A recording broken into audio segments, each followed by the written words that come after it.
വാസ്തവത്തിൽ ഇതിന്റെ ശക്തമായ ഇംപ്ലിക്കേഷൻ വെറുതെ കൂട്ടായ്മയല്ല, it's matrimonial alliance, unholy truce.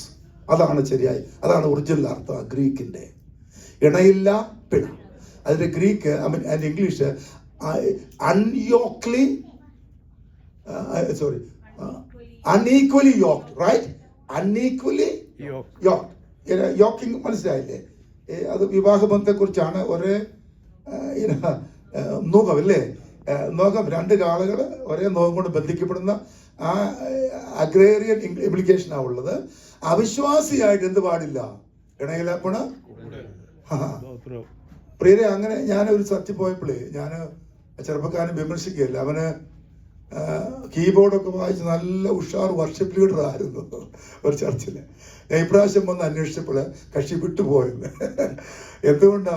എന്നോട് വലിയ സ്നേഹമായിരുന്നു. ഞാൻ അവൻ്റെ വീട്ടിൽ പോയിട്ട് നാട്ടിൽ, നമ്മുടെ പിറവത്താണ്.